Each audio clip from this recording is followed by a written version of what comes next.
స్వరాజ్ని కలుసుకున్న నందు రేఖకి ఊహించిన షాక్ ఇచ్చిన ఇందు ట్విస్ట్ అదిరిపోయింది. అసలు నందు స్వరాజ్ని ఎలా కలుసుకుంది, రేఖకి ఇందు ఎటువంటి షాక్ ఇవ్వబోతుందనేది ఈ వీడియోలో తెలుసుకుందాం. అంతకంటే ముందుగా వీడియో చూసే ముందు తప్పకుండా ఒక లైక్ చేయండి. మీరు చేసే లైక్ మాకు ఎంతో మోటివేషన్ ఇస్తుంది. ఇక నందు అయితే తను పోలీస్ ఆఫీసర్ అయ్యి రేఖ అంతు చూడాలని తనైతే బాగా చదువుకుంటూ ఉంటుంది. అప్పుడే కానిస్టేబుల్ దత్త అయితే ఈ పాలు తాగి చదువుకోమ్మా అని అంటూ ఉంటాడు నందుతో. లేదు, నన్ను డిస్టర్బ్ చేయకు, నేను బాగా చదువుకొని పోలీస్ ఆఫీసర్ని అవుతాను అని అంటూ ఉంటుంది నందు. అయితే పోలీస్ ఆఫీసర్ అయ్యి ఏం చేస్తావు అని దత్త అడుగుతూ ఉంటే, నేను పోలీస్ ఆఫీసర్ అయ్యి ఆ రేఖ బాక్సు బద్దలు కొట్టేస్తాను అని అంటూ ఉంటుంది నందు. తనిక అలా చాలా ఇంట్రెస్ట్గా చదువుకుంటూ ఉంటుంది. అప్పుడే దత్తకి ఫోన్ అయితే చేస్తాడు రాజుని పెంచుకున్న అతను. ఇక ఫోన్ చేసి ఏం చేస్తున్నావు బావా అని అడుగుతూ ఉంటే, నీలాంటి పరిస్థితి నాకు వచ్చింది బావా అని అంటూ ఉంటాడు కానిస్టేబుల్. ఏంటి, నాలాంటి పరిస్థితి నీకొచ్చిందా, ఏంటా పరిస్థితి అని అంటూ ఉండగా, నీకైతే ఎలాగైతే శ్రీశైలం వెళ్ళేటప్పుడు ఒక పిల్లాడు దొరికాడు, నాకు కూడా ఒక అమ్మాయి దొరికింది అని అంటూ ఉంటాడు. ఏంటి, నీకు అమ్మాయి దొరికిందా, ఎలా బావా? రోడ్డు మీద ఆకలి వేసి తను బన్ను తింటుంది, తను ఇంట్లో నుంచి పారిపోయి వచ్చింది. ఎందుకు పారిపోయావమ్మా అంటే, ఎవరి మీద కోపంతో వచ్చేసానని చెప్పింది. అలా రాకూడదు, ఇంటికి వెళ్ళిపో అంటే ఇంటికి వెళ్లకుండా తను మాత్రం నాతో పాటే మా ఇంటికి వచ్చి వరండాలో పడుకుంది. ఎందుకమ్మా ఇక్కడే ఉన్నావు, వెళ్ళిపో అని కూడా అడిగాను. నేను వెళ్ళిపోతే ఇంటికి వెళ్ళను, ఇంకా ఎక్కడికైనా వెళ్ళిపోతాను అని చెప్పింది. అందుకనే బావా, నేను కూడా ఒంటరి వాణ్ణి. మీ చెల్లి చనిపోయిన తర్వాత ఈ ఇంట్లో ఒంటరిగానే ఉంటున్నాను. అందుకని నాకు తోడుగా ఆ భగవంతుడే ఈ పిల్లని పంపించినట్టున్నాడు. తన పేరు నందు. తన మాటలు వింటూ ఉంటే నాలో ఉన్న మొత్తం అంత బాధంతా పోతుంది బావా. తను పోలీస్ ఆఫీసర్ అవ్వాలనుకుంటుంది. అందుకని నేను కూడా తనని పెంచుకుంటూ తనని పోలీస్ ఆఫీసర్ని చెయ్యాలనుకుంటున్నాను అని అంటూ ఉంటాడు. మంచి నిర్ణయం తీసుకున్నావు బావా అని అంటూ ఉంటాడు.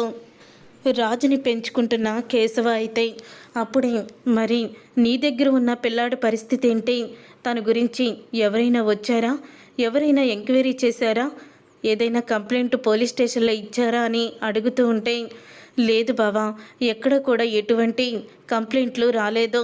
ఇక తను మా దగ్గరే ఉన్నాడు. పైగా తనకి గతం కూడా గుర్తుకు రావడం లేదు.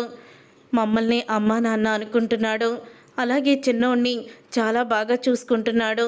మొన్న కారు గుద్దైపోతే వాణ్ణి కాపాడాడు. నా ప్రాణాలకి తెగించిన తమ్ముణ్ణి నేను కాపాడుకుంటానని కూడా చెప్పాడు. అందుకని నేను కూడా వాణ్ణి నా పెద్ద కొడుకు అనుకొని మా దగ్గరే ఉంచేసుకున్నాను బావా. ఇప్పుడు వాడు నా పెద్ద కొడుకు అని అంటూ ఉంటే చాలా సంతోషంగా ఉంది బావా. నాకు కూతురు, నీకు కొడుకు, ఇద్దరు కూడా వచ్చారు అని అంటూ ఉంటాడు. అవును, ఏ జన్మలో రుణబంధమో మన ఇంట్లో ఇలాగా మన పిల్లల్లాగా చేరారు అని ఇద్దరు కూడా అనుకుంటూ ఉంటారు. ఇదంతా ఇలా జరుగుతూ ఉండగా ఇక ఇందు అయితే, నానమ్మ నాకు ఇవన్నీ కూడా వచ్చేసాయి, ఇంకా చెప్పు అని అంటూ ఉంటుంది పాఠాలు చెప్పమని.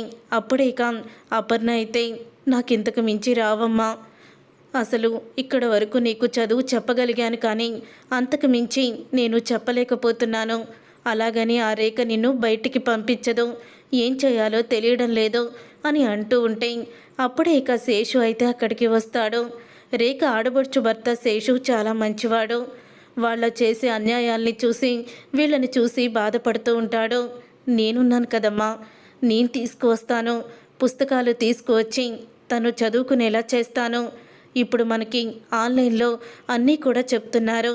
తనకి నేను ఒక సెల్ ఫోన్ తీసుకొస్తాను, అప్పుడు ఆన్లైన్లో ఎవరికి తెలియకుండా తను చదువుకుంటుంది అని అంటూ ఉంటాడు. గంజాయి తోటలో తులసి ముక్కలాగా వాళ్ళల్లో మీరు మంచివాళ్ళు, కల్లా కపటం లేని వాళ్ళు, నిజంగా మీలాంటి వాళ్ళు ఉండడం ఇప్పుడు మా అదృష్టం అని అంటూ ఉంటే, లేదమ్మా, ఇప్పుడు మేమేదే తిని మేము బ్రతుకుతున్నాం, కానీ అది నా భార్యకి తెలియడం లేదు. మిమ్మల్ని నానా హింసలు పెడుతుంది, మీకు తిండి లేకుండా చేస్తుంది. ఆ రేఖ అండ చూసుకొని ఇది కూడా రెచ్చిపోతుంది. అసలు మాకు ఇల్లు కానీ ఏ బిజినెస్ కూడా లేదు. ఇది తమ్ముడి మీద పడి తింటమే తప్ప దీనికి వేరే విషయం కూడా తెలీదు. అంత నీచురాలు నా భార్య. కానీ నా కూతురు నాకులాగే చాలా మంచిదమ్మా. మీకే సహాయం కావాలన్నా నన్ను అడగండి, వాళ్ళకి తెలియకుండా నా చేతనైనంత సహాయం నేను చేస్తాను అని అంటూ ఉంటే అప్పుడే సుభాష్ అయితే మీ రుణం నేను తీర్చుకోలేను అని అంటూ ఉంటాడు. మీలాంటి గొప్ప వ్యక్తులు బాధపడకూడదు సుభాష్ గారు, బాధపడకూడదు. ఏదో ఒక రోజు వాళ్ళ పాపం పండుతుంది. తప్పకుండా దేవుడు మళ్ళీ మీకు అంత మంచి చేస్తాడు అని చెప్తూ ఉంటాడు. తర్వాత ఇక పుస్తకాలు అలాగే ఒక సెకండ్ హ్యాండ్ ఫోన్ కూడా తీసుకొస్తాడు. చూడమ్మా ఇందు, ఈ ఫోను ఎవ్వరికీ కనిపించకుండా నీ దగ్గరే దాచిపెట్టుకో. ఈ పుస్తకాలు నీకు చాలా ఉపయోగపడతాయి, ఇవి చదువుకో అని అంటూ పుస్తకాలు అలాగే ఫోను అన్నీ కూడా ఇస్తాడు. అప్పుడే ఇక అపర్ణ అయితే దగ్గరుండి ఇందుని రాత్రిపూట చదివిస్తూ ఉంటుంది. అలా రేఖకి తెలియకుండా ఇందు అయితే ఇక రహస్యంగా చదువుకుంటుంది. కొన్ని సంవత్సరాలు గడిచిన తర్వాత అప్పుడే ఇక ఇందు అయితే కలెక్టర్ అవ్వాలని ఐఏఎస్కి ప్రిపేర్ అవుతుంది. ఇక ఐఏఎస్ పరీక్షలు అయితే వస్తాయి. ఇప్పుడు రేఖ ఆ ఎగ్జామ్స్ రాయాలంటే బయటికి పంపించదు. ఇన్ని సంవత్సరాలు కష్టపడిన కష్టమంతా బూడిదలో పోసిన పన్నీర్ అవుతుంది. ఏం చెయ్యాలో తెలియడం లేదు అని అపర్ణ బాధపడుతూ ఉంటుంది.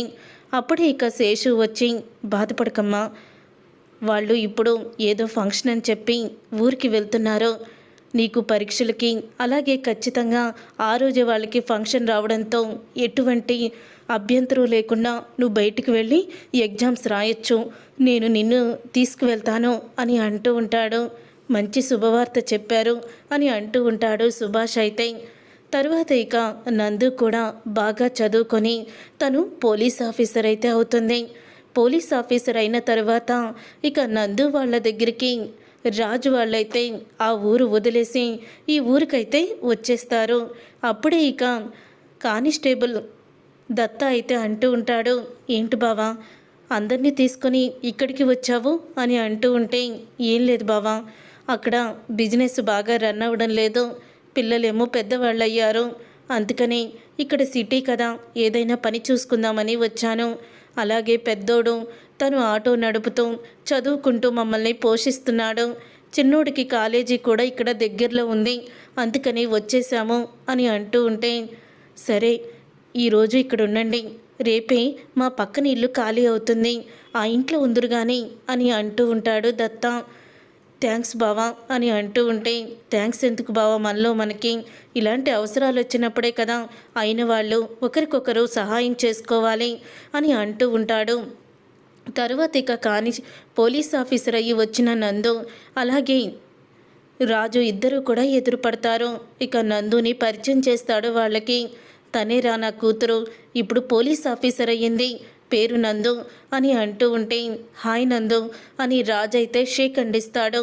అలా ఇద్దరు కూడా ఒకరికొకరు పరిచయం చేసుకుంటారు. రాజు నందు ఇద్దరు కూడా. ఇక రాజుని చూసి ఇతన్ని చూస్తుంటే ఎక్కడో చూసినట్టు గుర్తొస్తుంది అని అనుకుంటూ ఉంటుంది నందు. ఈ అమ్మాయిని చూస్తుంటే ఎక్కడో చూసినట్టు గుర్తొస్తుంది అని అనుకుంటూ ఉంటాడు రాజు అయితే. అలా వాళ్ళిద్దరూ కూడా పరిచయం అవుతారు. తర్వాత ఎగ్జామ్స్ పూర్తి చేసుకున్నాక ఒక నెల రోజులకేమో రిజల్ట్స్ అయితే వస్తాయి. తర్వాత న్యూస్ అయితే పెట్టుకుంటుంది రేఖ. ఇక న్యూస్ ఛానల్లో ఇందు ఫోటో అయితే వస్తుంది.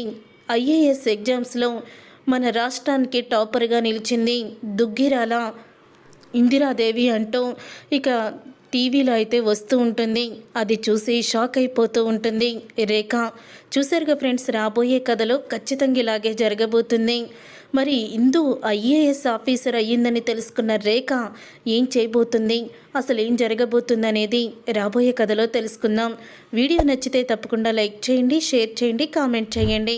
బ్రహ్మముడి సీరియల్ అప్కమింగ్ ఎపిసోడ్స్లో ఏం జరగబోతుందో ముందుగా మీరు తెలుసుకోవాలనుకుంటే తప్పకుండా మా ఛానల్ అయితే సబ్స్క్రైబ్ చేసుకొని పక్కనే ఉన్న గంట సింబల్పై ఆల్ అని క్లిక్ చేయండి.